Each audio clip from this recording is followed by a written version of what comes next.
Hello, everyone, and thank you for joining us. My name is Katie Stolman. I'm with O'Reilly Media, and I'll be your host for today's online event. This webcast is sponsored by ThingWorx. ThingWorx is the first IoT platform designed to build and run the applications of the connected world, reducing the time, cost, and risk required to build innovative applications for smart connected products. The model-based design and search-based intelligence of the ThingWorx IoT platform simplifies application development efforts by minimizing cost and risk while accelerating time to market. The platform also combines the key functionality of Web 2.0, search, and social collaboration, and applies it to the world of things, including connected products, machines, sensors, systems, and industrial equipment. Businesses use the ThingWorx platform to rapidly deliver innovative applications and connected solutions across markets ranging from manufacturing, energy and food, to machine remote monitoring and service, as well as in emerging Internet of Things applications, including smart cities, smart grid, smart agriculture, and transportation. Thank you again, ThingWorx.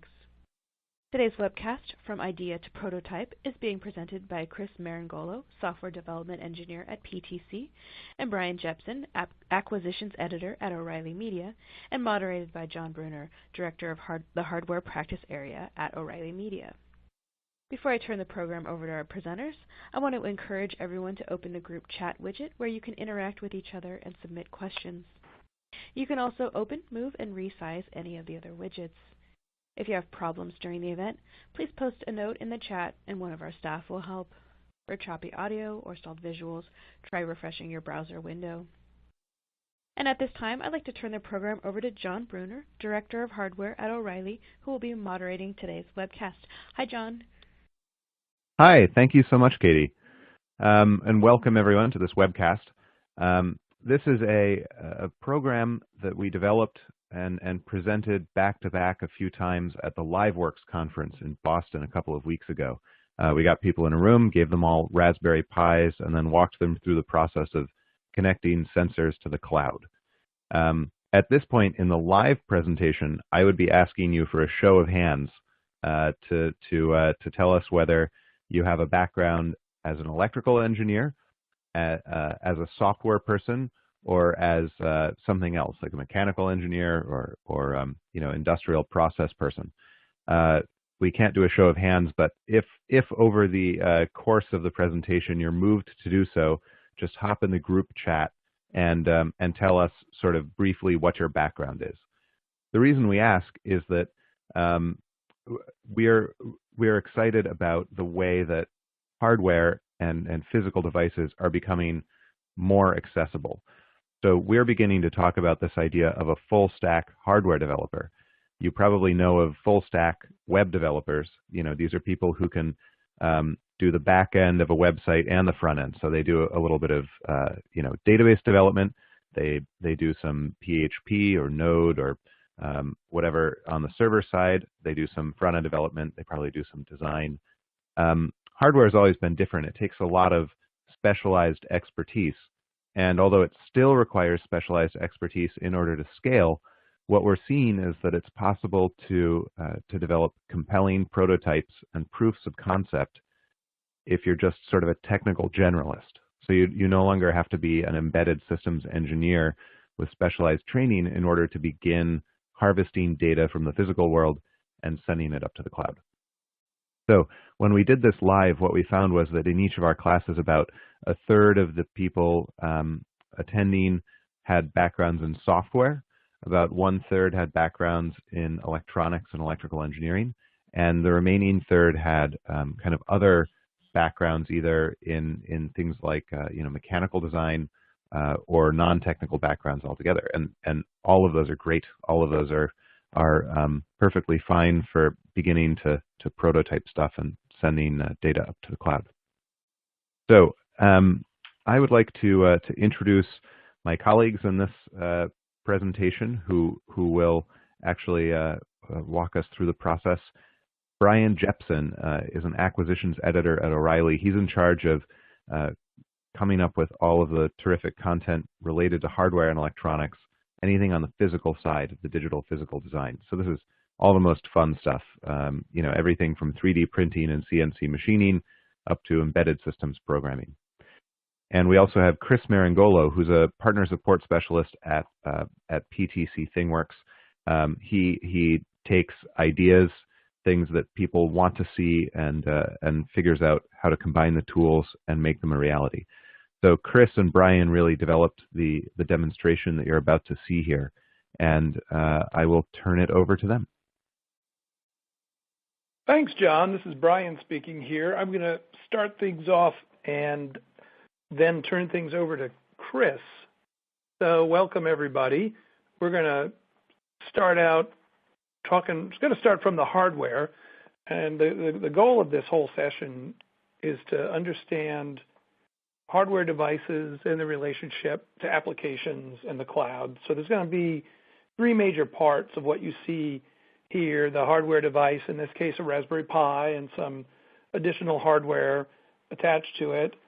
Also, the piece of software running on that, it's an application called an edge agent that connects the sensors and outputs on the device to the PTC ThingWorx cloud. And then what happens as the data flows and once it gets into the cloud, that's where Chris is going to take things over. I'm going to get your data into the cloud, and he's going to show you how to do cool stuff once you get it there. Now, it's theoretically possible that you could follow along as we do this. We have all the source code online, and you'll see links for that. We also have a booklet that you can download that we're actually continually improving as we make changes and improvements to this learning process. And so really all you need to start is a Raspberry Pi, and then there's something here on the side that you've never seen before, and that's because technically it doesn't exist yet, but we hope that'll change soon. This is a field application engineer board from Analog Devices. They graciously provided it to us for the live workshops. It includes a whole bunch of components on it, and we are working with them to bring this board into existence, mainly by encouraging them to make it and sell it. Now, just because they don't sell it yet doesn't mean that you can't use the example code. There are a number of reasons. One, all of the sensors that they put on the board are available somewhere. So this image I'm showing, it's actually not an analog device sensor. I believe it's a barometric pressure sensor, MPL 311582, and I was able to just attach that to my Raspberry Pi, and the same source code that reads the Analog Devices sensor board was totally happy to talk to that and just sort of took in nonsense values for the other devices that were there. So this slide shows all of the sensors that are on the board. But if you're familiar with Raspberry Pi, you could even just connect a push button and accomplish some of the same things. So where we start out in this is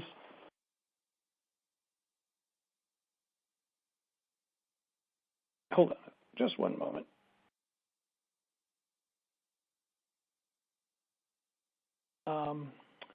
My slide just went backwards for no reason at all.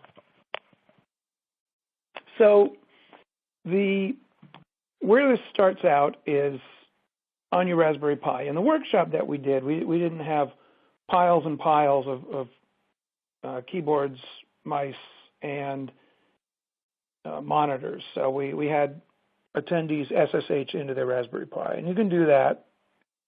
A lot of folks do it, or you can just plug in keyboard and mouse and open up the LX terminal and start interacting with a bash shell on Linux on the Raspberry Pi. And then you'll be able to issue all sorts of commands and edit some code. You can use any editor you want, of course.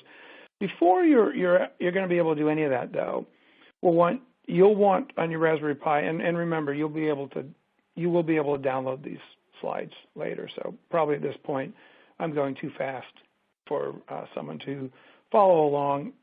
in real time, though if you do follow along in real time, I want to meet you. So you'll want to use the Raspberry Pi configuration tool. You can do this at the command line with sudo raspi config, or you can just do this in the GUI and make sure that you've enabled SPI and I2C, because those are serial protocols that the Raspberry Pi is going to use to talk to components that aren't enabled by default on the Raspberry Pi, Raspbian operating system.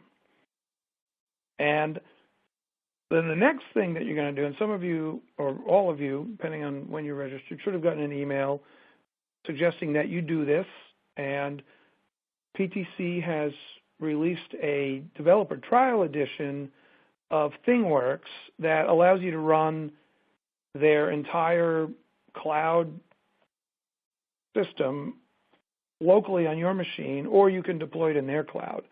And there's a link there to a Docker file that you can use to deploy it extremely quickly on your local machine. You'll just need to sign up for Developer Trial Edition, get an account at developer.thingworx.com first, download the Developer Trial Edition, and then just drop the file that you get from that into the build directory before you deploy it. They also have complete instructions on their website on setting up and installing ThingWorx, or you can run a version in the cloud. No matter how you do it, you'll be able to follow the information in these slides or the booklet to see that. So after you've set up ThingWorx, you've got it running either in the cloud or your local machine, you're going to want to log into it. In my case, because I run it in Docker, I just go to http docker:8080. I'm running it on port 8080/ThingWorx, log in with the username administrator and admin, and then there's a section where you can create application keys under the security section. Just give it a name, associate it with the administrator username, click save, and then you've got a key ID that you can copy into the configuration file that we're going to use for the software we run on the Raspberry Pi. After you've done that, you can go back to your terminal session on the Raspberry Pi and either by SSH or just running the terminal program right there on the desktop. And you can clone the GitHub repo that Chris has put up with all the code from the Learning Lab and change directory into the O'Reilly Learning Lab /OLL agent subdirectory. And there you can make two versions of the app. If you're using ThingWorx in the cloud where there's HTTPS in front of it, real security, you can just type make app, or just make, actually. But if you're running it on your local machine and you don't have signed SSL certificate, you're going to want to just type make app-insecure. That'll build a version of the app that will happily talk to a server that is just going over plain HTTP.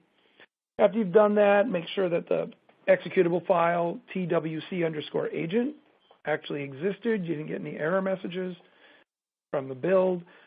And then you can edit the agent.properties file. You're running this on the Raspberry Pi, and it's a vanilla install. You've got VI or you've got Nano installed. If you've been using your Raspberry Pi for a while and you've really lived in it, you might have your own favorite editor installed. So you can use whatever you want. And you'll see in this agent.properties file, there's a few settings. TW_host should be replaced with the host name or IP address of your ThingWorx instance. TW port should be its port number. The app key is going to be the key that you created earlier within ThingWorx. And then you'll want to set the TW name, which is just some name that you make up. This is going to effectively represent your Raspberry Pi and all the data that it is gathering from the sensors collected to it. So I seem to keep calling it my thing. You can call it anything you want. And now that you've done this, you're able to run the program and it does need to be run as the super user. So you have to type sudo /twc agent, and then it starts running. You can see in this case that it sends out a lot of information, shows you the app key, shows you the thing name. In my case, I called it my thing. And then what's going to happen if you're quick enough, or you hit Control C and read it? There's going to be an error, and it's going to say entity my thing does not exist. That's because here we are feeding data up to ThingWorx, and there's nothing there to receive it. There's no defined object within ThingWorx. There are a couple ways to remedy that problem. One, you can just create a thing with that name and tell it to just accept all the properties. But in order to do what we're going to do next, which is to create a dashboard display using the Mashup capability of ThingWorx, we're going to use a thing template. And before you can do that, I recommend you do these steps.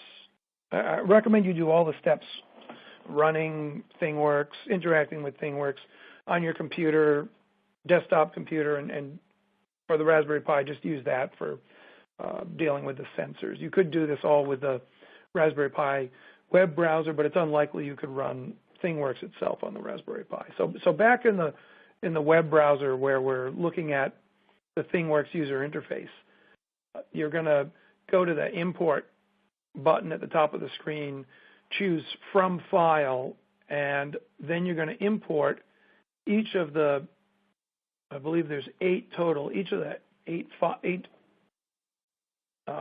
entity files that are in the zip file that you get when you download the Git repo using that bit.ly link over there.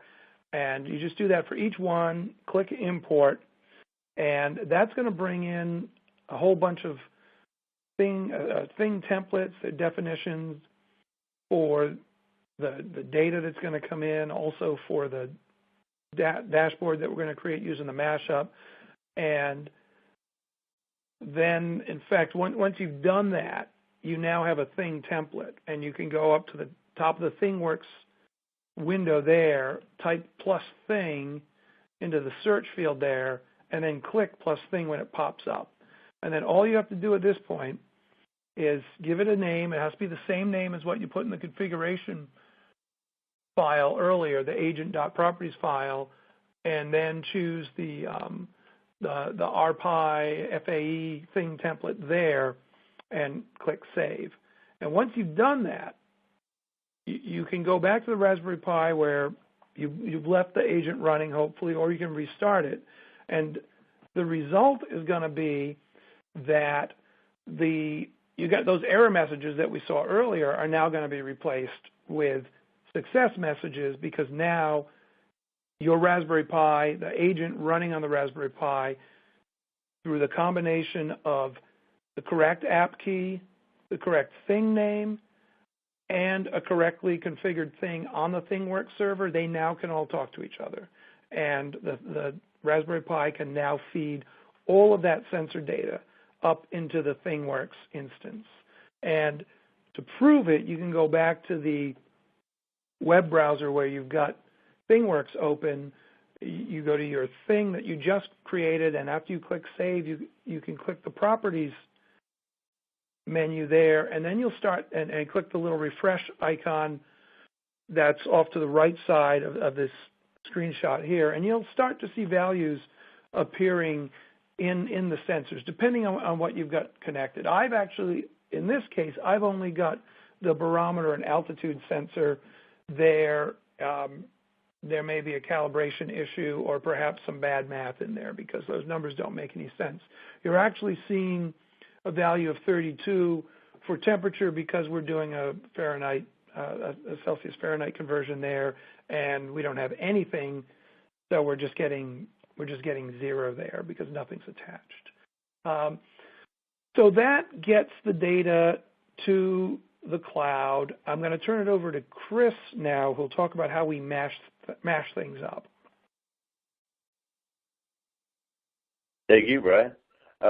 So mashing up. So now that we have data in the cloud, what are we going to do with it? We obviously want to be able to visualize it, and the last slide, the slide we're looking at right now, is a good way, a good first step as to how to visualize it. But we can get even better than that. So we're going to go and we're going to build what's called a mashup there. So this is kind of a condensed version of what it takes to create the mashup. Now, there is a basic mashup that was created as part of this course, and it was included when you imported all those the entity files just a few steps ago. So what you can do is you can go up into your home menu inside the ThingWorx UI, select mashups, and then there should only be one mashup listed there, and that should be the FAE starter mashup.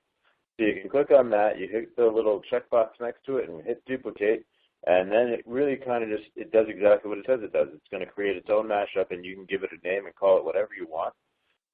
And then you can go ahead and start editing it. Now, we do this step just because it's really easy. We did it a lot more because there were more people in the lab, but it's a good starting point. So if you ever do something wrong in the mashup or get yourself into a corner, you can always use this as a starting place and work with it from there. So once you have your mashup created, after you click the duplicate button, you're going to want to hit save to make sure that your new mashup doesn't get lost in the shuffle there. And then just to start, you can hit the View Mashup button. And when you hit the View Mashup button, it'll look something like this. Well, I guess that slide's missing. So it'll actually show you a mashup that shows you all of the information. There is one important note here. The mashup is built so that it can work with any particular device that has that Thing template. So it's like doing a mashup for a class of devices. So it could be any device in that. So we have to tell it what device we actually want to view data from. So as you can see here on the slide, we add a little argument to the end of the URL. And that's just the ampersand entity equals and then whatever you called your thing. So when you see that first little icon that has a little red exclamation point, that means it's not getting data from any particular entity.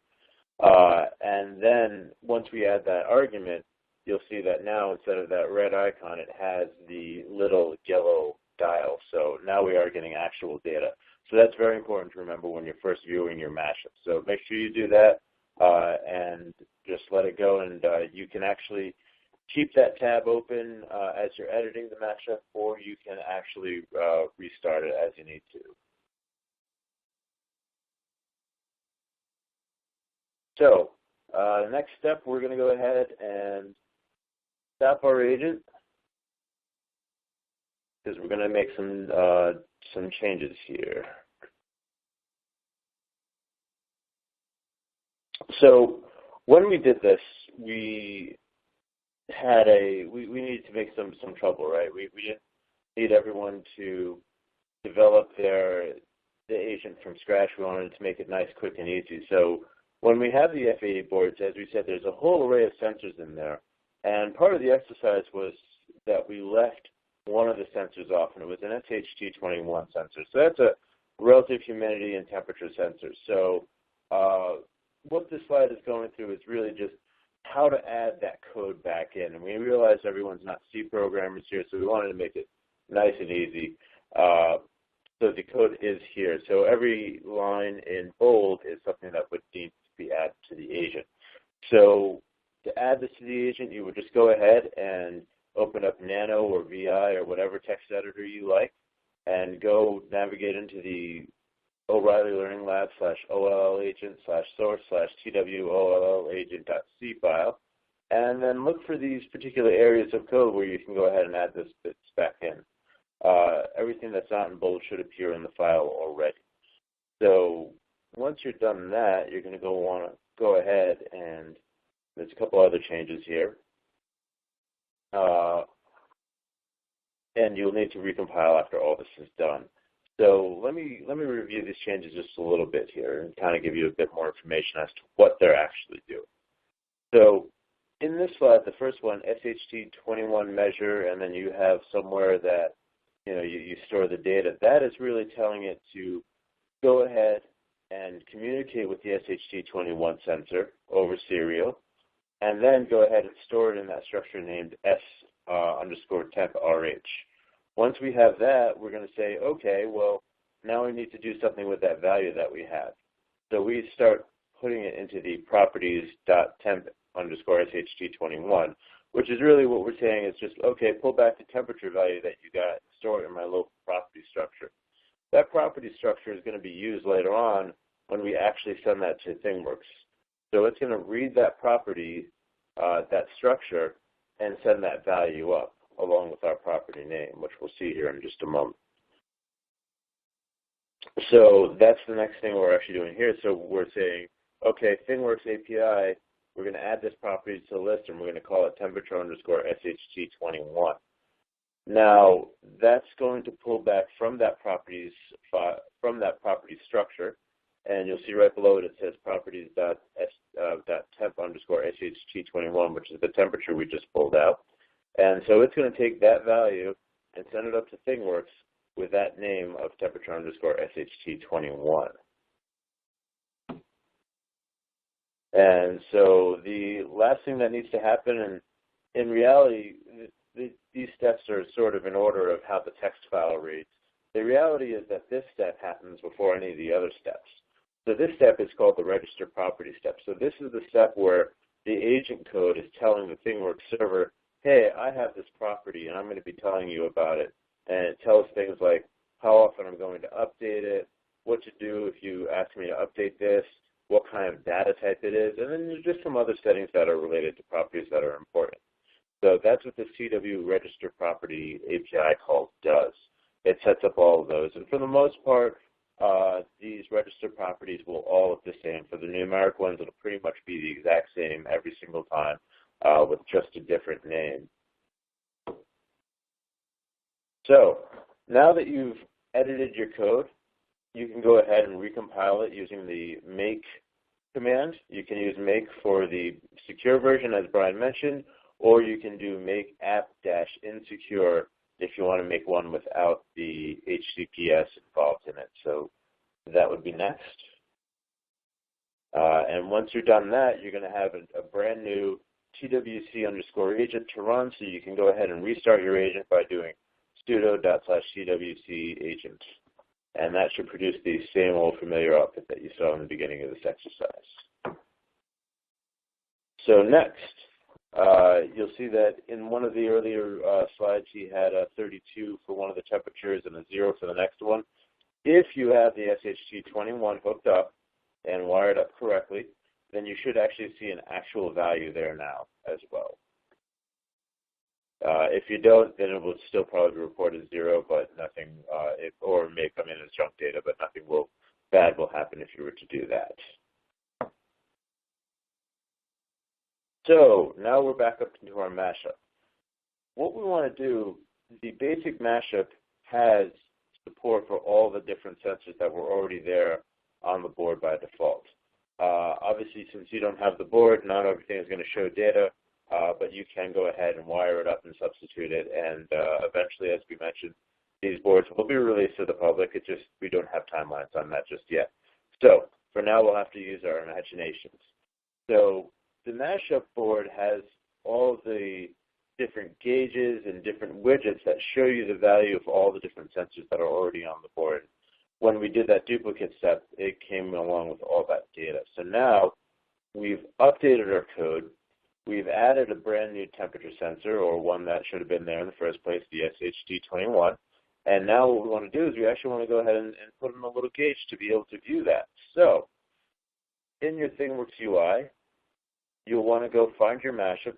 If you called it My Mashup or whatever you called it, make sure you go ahead and open it, and the tab should appear. Now, there's two different sides of that tab that you can look at. There's the design side and the info side. The info side just contains information like, what do we call it? What kind of mashup is it? Do we have tags on it? Some very, very basic information, not very useful, but stuff that is needed. The really cool side is the design side, and that's going to open up your mashup builder. So that's the next step. Go into your Mashup builder and click on the design, and you should see a graphical indication of what the Mashup looks like. And you also have a whole bunch of other toolbars and extra things around the screen. Now this is where stuff gets complicated, fun, and tricky. So in your Mashup builder, there's 3 or 4 different sides here. Bear with me for one quick second here.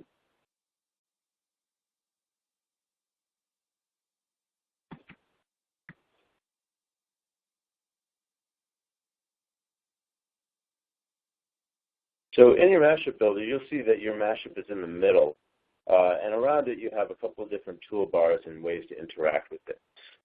In the upper left-hand corner, you'll see there's an area with actual widgets, and those are all things that you can drag and drop into the center and have them actually do something. A lot of the common ones we use are gauges, and then there's time series charts, and you'll see grid, and it's actually pictured here in this slide.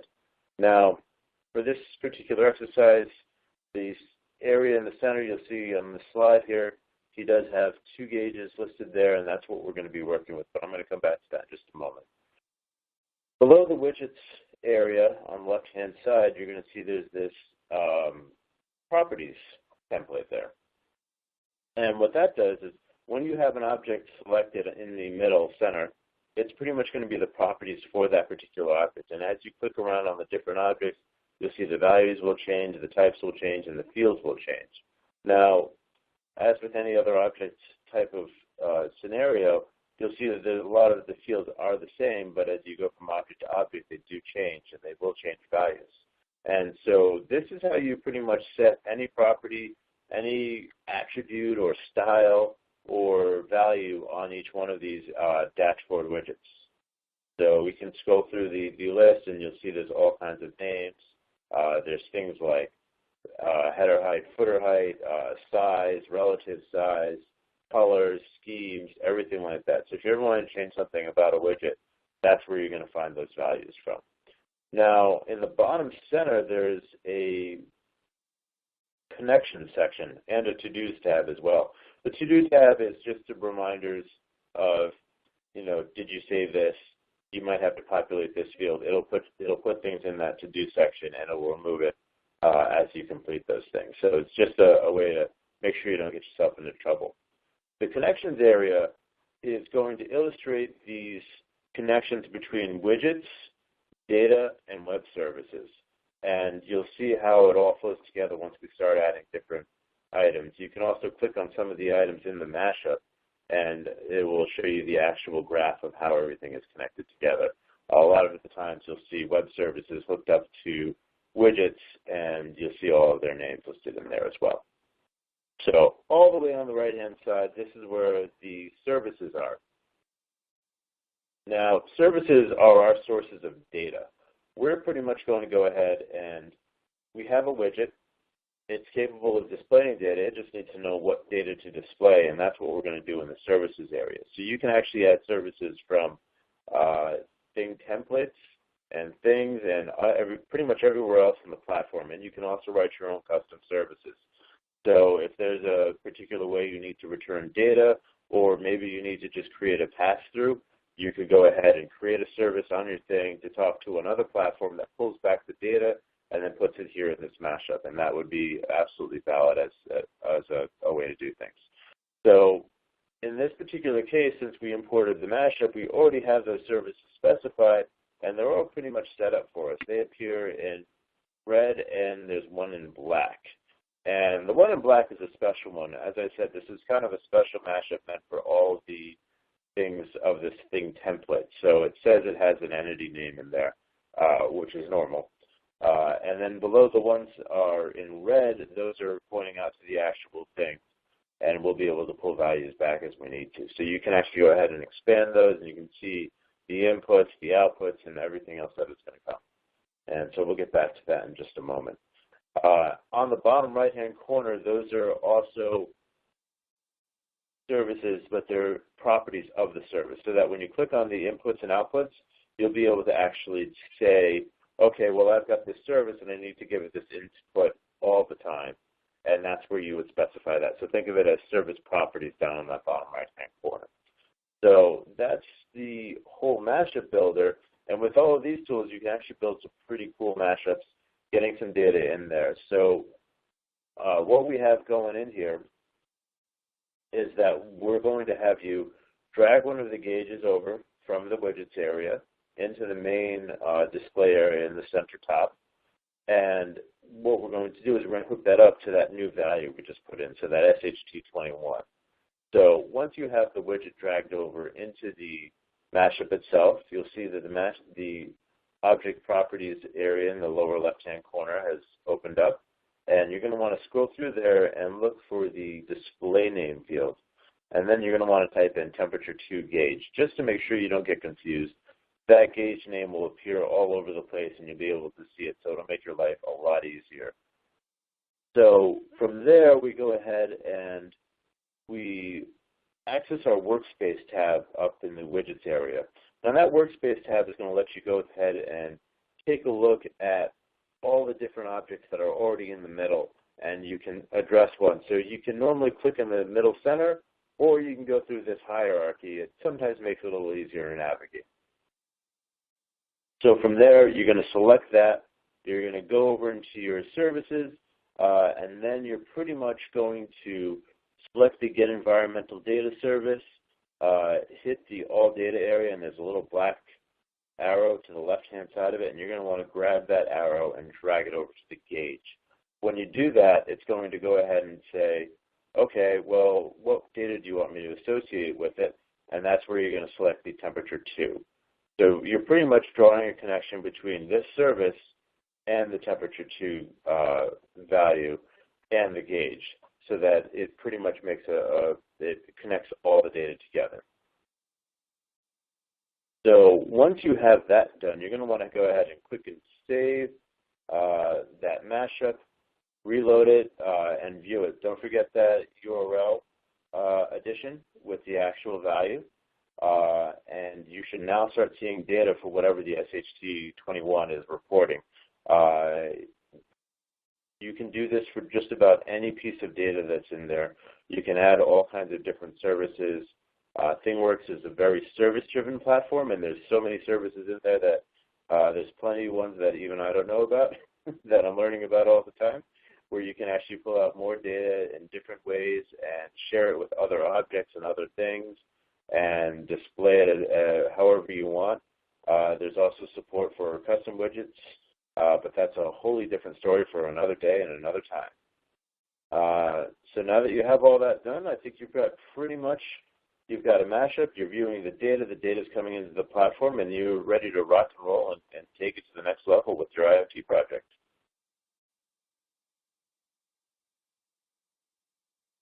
John, back to you. All right. Terrific. Thank you so much, Chris. Now we have a little bit of time left at the end of the presentation here to take questions from the audience. So I'll moderate the questions and send them to Chris and Brian. Remember to just talk into the group chat window. A bunch of you are there already, and write your question by typing Q right before it, and we'll ask the experts. So the first question comes from Ravi Sankar, who asks about using ThingWorx services in mobile applications. If you have a mobile app, is it possible to add a mashup to it so that you can see data from sensors or other IoT applications anywhere? Yes, absolutely. So ThingWorx platform is, as we said, very service-driven. So all the data that you see in there and all the services and everything that you see can access via REST calls. So you don't even need to use the ThingWorx UI. In some cases, you can actually just start accessing the data and seeing it from anywhere. Now, as for running a mashup on a mobile device, that will absolutely work as well. The mashups aren't any secret sauce. It's just a lot of HTML5 and some JavaScript and everything to put it all together. So it will run pretty much about on any mobile device. that will support things, the latest web technologies. And if that doesn't work, you can always create your own interface using those REST calls. So you could have a native app that just makes REST calls out to the ThingWorx server and pulls back the data, or something along those lines. The Mashup builder is nice though, because it gives you all those tools ready to go and easy to pull together, and not a lot of development involved in that at all. Excellent.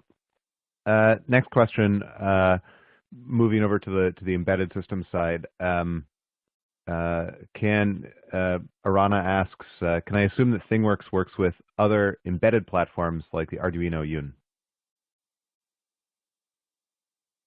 So the answer to that is pretty much yes. The code we have for this particular demo will only work with the Raspberry Pi. We do have C-SDK, C-based SDK, Java SDK, and then there's a couple other SDKs out there. Unfortunately, they are a little bit big for Arduino to run. I've never tried it with the Yun, but I do think that we'd be running out of some memory pretty quickly. The good news is that, once again, since we have that whole RESTful service backend, that it would be very possible and actually quite easy to go ahead and create a client that just communicates via REST services into the ThingWorx platform. Once again, it would be similar to what we do here, where we have an app key, we have the ThingWorx configuration information, so in other words, the IP address, the port. The only difference is that you're going to have to do RESTful calls, and you'll have to feed it JSON for the actual data to put it into the platform.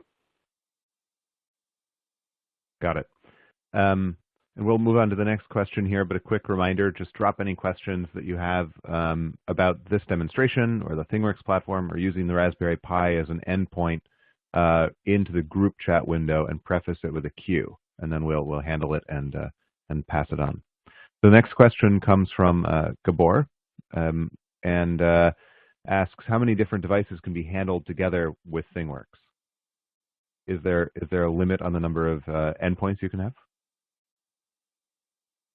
Not really. So we make these platforms to handle thousands and thousands of devices, maybe even millions if we had the right infrastructure on the back end. I don't think we've quite gotten up to that point yet, but we will be working on that soon. So there is no real limit. Even the developer edition doesn't have a limit. It's only that time limit of 120 days, so you could put together a whole bunch of devices. And there's also these two different models for IoT. There's the single device model, and there's this gateway concept. And the gateway concept is kind of what it sounds like. It means there's going to be one device in your home network that's going to be talking to, N number of devices, behind it. So you could have, your Philips Hue in your house. You could have your security system. You could have the thermostat that I'm totally blanking on right now. You could have all those devices all in your house, all talking through this gateway, and it would, may appear as one thing, or it could appear as multiple things up on the ThingWorx server. And that's really just a design consideration that you can make going on down the line as you get more familiar with IoT. Cool. Let's see. The next question comes from Benny, who asks about what level of support comes with using the ThingWorx platform. How do you is there support for things like software problems, feature requests, stuff like that?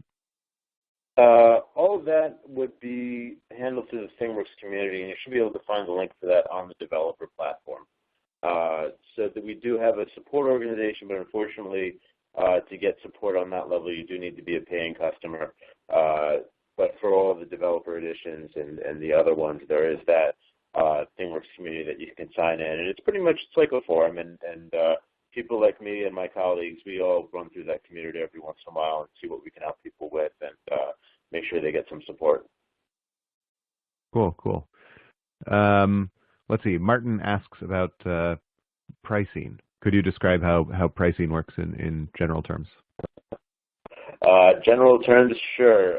It's Now, I may not be the best to answer this one, but for the most part, it's going to be based on the number of devices, and we're going to have a subscription-based type of model. So we pay month to month.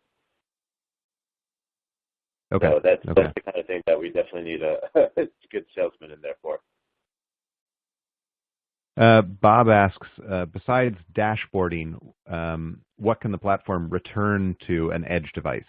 So, can it turn something on based on, some data that you're collecting or some analysis that you're doing in the cloud?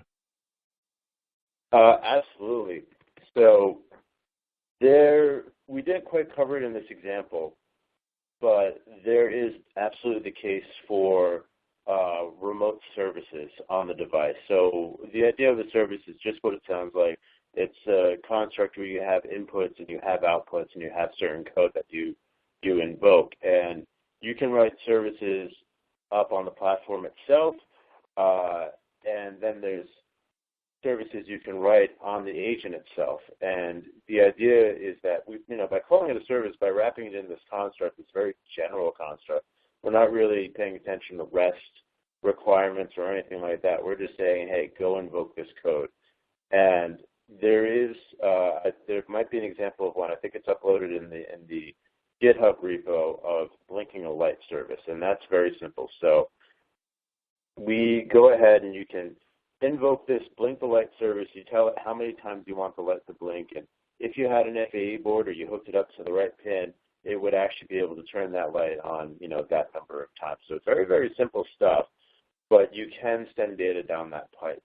The ThingWorx protocol, what we call always on, and that's what this example implements, pretty much holds a WebSocket connection open 100% of the time. As long as you have that agent running, you have that always on message pipe there for it. So you can change the value of a property as long as it's configured correctly, and you can have it write out that value. So you'll see back in the code that we changed, there was this property handler, and that property handler gets invoked when you send data down to it. So it just pretty much says, hey, I've got a message for you, call the property handler. The property handler looks at the message, knows what to do with it, and in the case of, say, an I/O pin, maybe you have it configured for digital I/O, it would go ahead and look at the value and the parameters that were set and say, oh, I need to write a 1 out. I need to go high on this I/O pin.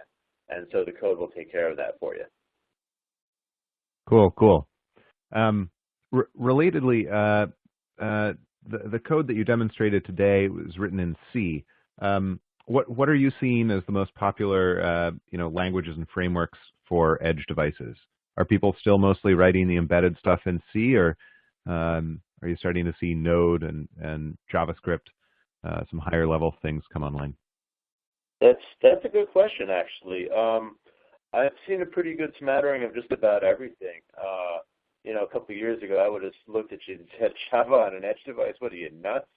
But these days, it's becoming a very big possibility, and there's been a couple of other courses that I've run that have had Java on those edge devices. I think it was namely an Intel Galileo, or it was the Edison was one of those two guys, and we had a whole Java agent that ran with no problems. It was totally fine. So I think there's a good distribution between all of those. So we've seen C, we've seen Java, there's been some Node stuff, and actually the latest developer edition, I think, is in Node or JavaScript. It's one of the two. I forget which one. They just launched it. But it is out there, and it's definitely becoming more prevalent as the devices at the edge get more powerful and cheaper. Yeah, it's always interesting to see this stuff, because a year ago at our Solid conference, the most popular workshop that we did was on using Node.js in embedded systems. And to a lot of people, this is like an incomprehensible heresy that you would run JavaScript on embedded systems. But the processors have become so powerful and so efficient that you can do it. And it's a little more expensive in terms of computing resources, but so much cheaper in terms of development cycles that I think it's getting a good hard look from people working on a lot of different applications. So let's see, moving on to the next question. We have a bunch more to get to in the next 10 minutes. Let's see, Arana asks, can you pull the data back out of ThingWorx into a web app, making ThingWorx a point of storage and distribution? So is there kind of lower level access to the data in ThingWorx that if you're a developer, you could invoke and use to work with the data? Yes, absolutely. So that was one of those situations where you'd want to use the REST services to interact with the data, and we do provide a lot of out-of-the-box REST services for getting that data, and you actually see some of them in the Mashup. That, let's see, is the Get Property Values service that's pictured on the slide right now. It's kind of in the lower right-hand corner in red. That's one of the built-in services, and that will return every single property you have on your device as part of its data. Now, you don't have to necessarily use the built-in services. You can actually create your own service. And once again, that's in this example. This Get Environmental Data is a service I wrote, and that service is just written in straight-up JavaScript, nothing crazy. And the reason I wrote it is just, to first illustrate the functionality, but also I just wanted a service to give me back like 4 or 5 parameters about environmental data. Things like barometer, humidity, light, and the 2 temperatures. And I didn't want to get back all the other data. So I just wrote this quick little service to put back just those 5 columns. So I can not only call that from this Mashup builder, but I can actually also call it from the RESTful side of things as well. So once I created that service, you can construct a URL to access that service as well. So very, very configurable, very, very accessible, and totally customizable for whatever you need. Cool. And follow-up question from Arana. Can ThingWorx handle devices with dynamic IPs, such as devices on cell networks? Yes. So the way we've modeled it, and the better way for doing all this IoT stuff, is that we tend to follow the model that the device initiates the communication. So the device always knows how to call home. And because of the always-on protocol, it's going to hold that device open so that when we need to send a message back down to the device, the tunnel is already open through the internet. So it doesn't matter what IP it's coming from. That tunnel is already open, and we can send data back down it. Now, in the case of doing web services, if you had your device that didn't have enough power to run one of the SDKs in the always-on protocol, and you did web services, you would just have to go to a bit more of a polling model. So it wouldn't be that the server could talk to your cellular device all the time, but the cellular device would just have to go check in with the server every couple of seconds or every couple of minutes or days or whatever the time scale is that we're working with there, and just say, hey, do you have any messages for me? And then act based on those messages that it gets. Cool. Let's see. We have another question from Gabor. What volume of data is ThingWorx able to handle without huge latency? And I know latency is a tricky thing to approach. So I wonder if you could sort of walk us through latency considerations. Okay, absolutely. With any massively distributed data source, and I mean that's kind of what we're dealing with here. If you think about it, if you have hundreds of thousands of IoT devices all talking with the same server all at the same time, I mean that's gonna be taxing for anyone to deal with. So the ThingWorx server in general has been tested with hundreds of devices, with hundreds of properties. So the ceiling is pretty high, and there's a couple of different flavors you can have. And I mean, this is, once we get into the really, more advanced situations. But you can, the basic one, so the developer edition actually has a in-file, in-memory database that comes along with it. And that one, when we're dealing with hundreds of thousands of devices, that one can get overrun pretty quickly. It's going to go ahead and store it, but I mean, really, it's the database limitation. The newer versions and the more, enterprise class versions that we're dealing with here, the cloud-based versions, they're going to be running with the Postgres SQL backend. So pretty beefy database that that we actually take care of, and that can handle, we're talking millions of transactions at that point instead of just thousands. So latency, all of this stuff is going to be at different, coming in on different channels. The always-on protocol is going to be one channel. The UI stuff, that's going to be another channel. So there's ways to administer the server to avoid those when you get into massively distributed networks. Obviously for this lab, you won't see that latency at all because how many devices are you really going to have connecting to your own server? And it's also a matter of the compute power that you throw at it as well. So that's why we say you definitely shouldn't run the ThingWorx platform on your Raspberry Pi. It's just not quite enough. But just about anybody's laptop can run it and run it with ease.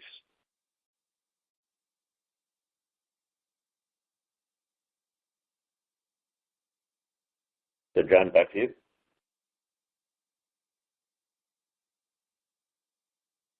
Sorry about that. I was on mute. A street sweeper has been going back and forth under my office window.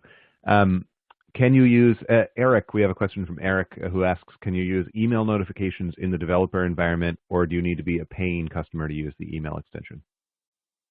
So the email extension, if that's the one from the marketplace, I believe that one is free. But even then, with the services that you can invoke inside of ThingWorx, you can pretty much custom code it to write just about anything. So if we've done text messages with Twilio, and I believe there's a plugin for that on the marketplace. If you have your own service that you can send out an email, you could absolutely do that, and just with a little bit of extra code. So the answer is no, you don't have to be a paying customer to send out an email. I guess is the basic part. But how you do that is completely up to you. Got it. A question from Shivani: can we operate ThingWorx offline completely? Is there a way to configure ThingWorx so that there's no cloud component and everything is local? Absolutely. So this developer edition would be completely local, especially if you deploy it in the Docker container. You're going to just have it behind your own firewall, living on your own network. It doesn't have to be cloud version, at least through the testing. Now, as far as where we go with that, from a bigger, okay, now you're actually ready to do the deployment test.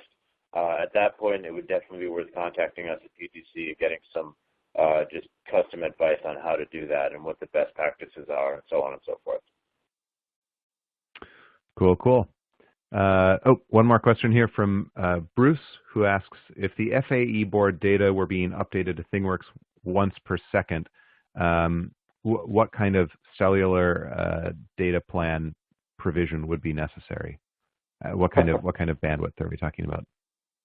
Okay, so we're not talking about a huge amount. I mean, we're talking in the, let's see, maybe about 1 or 2K range. Now, it's hard to give a direct 100% answer on this one, and that's because the actual data, so we're pretty much at the point where we're going to be counting characters in the message, and however long your property names are going to count against that character count. So it's going to be variable of how long are your property names, how many properties do you have. Now, obviously, here in the FAE board, we had, I'd say there was a good number of about 15 or 16 properties, all with different names. There are because you've also got the GPIO data that we're sending. It's a whole bunch of stuff. And just sorry to jump in, but I think the source code's there, so you can take a look. 2, we're not doing any. We're just sending up pretty much what's in the C data structures. So there's no optimization. It really comes down to, and like you're saying, the FAE board not only has a bunch of sensors on it, but it has analog digital converters, it has GPIOs. In a real application, unless you're like a buoy in the ocean or a satellite in space, you're probably not going to be dealing with that much data. You probably, who am I to tell people what applications to use? But there's compression that you can do before it goes out. There's a number of things that you can optimize for, and 1 per second is going to keep your data plan pretty busy. Yeah, I would agree. I mean, it's absolutely some design considerations, and wouldn't be too high bandwidth the device, but there's definitely, when you're first designing this, you need to think about how many properties, how often do they go up, and what properties are really needed. I've seen companies that have had, up to 160 properties going up every single time they talk to us. And we, did some analysis with them, and we found out that they really needed only about 20 or 30 properties for these giant machines that they really cared about, and everything else was pretty much superfluous. So we did that, and their database problems magically disappeared. Nice. Well, we have reached the end of the hour, and if there are any more questions, you can type them into the group chat. We can stick around for a couple more minutes, but for those of you who need to move on at the end of the hour, I just have a final message. Thank you so much to our sponsor, ThingWorx, which is a PTC company. ThingWorx underwrote the tutorial at the LiveWorx conference a couple of weeks ago. It was a fabulous opportunity for us and for everyone who attended to get their hands on some hardware and cross the line between hardware and software. So thank you again to ThingWorx, to Brian Jepson and Chris Marangolo for putting together this outstanding curriculum.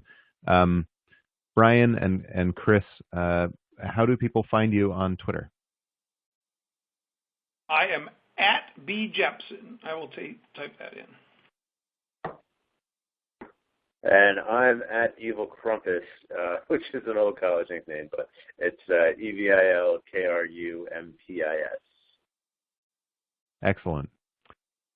Thank you again, ThingWorx. ThingWorx is the first IoT platform designed to build and run the applications of the connected world, reducing the time, cost, and risk required to build innovative applications for smart, connected products. The model-based design and search-based intelligence of the ThingWorx IoT platform simplifies application development efforts by minimizing cost and risk while accelerating time to market. The platform also combines the key functionality of Web 2.0, search, and social collaboration, and applies it to the world of things, including connected products, machines, sensors, systems, and industrial equipment. Businesses use the ThingWorx platform to rapidly deliver innovative applications and connected solutions across markets, ranging from manufacturing, energy, and food, to machine-to-machine remote monitoring and service, as well as in emerging Internet of Things applications, including smart cities, smart grid, smart agriculture, and transportation. Thank you again for joining us, everyone, and this concludes the webcast.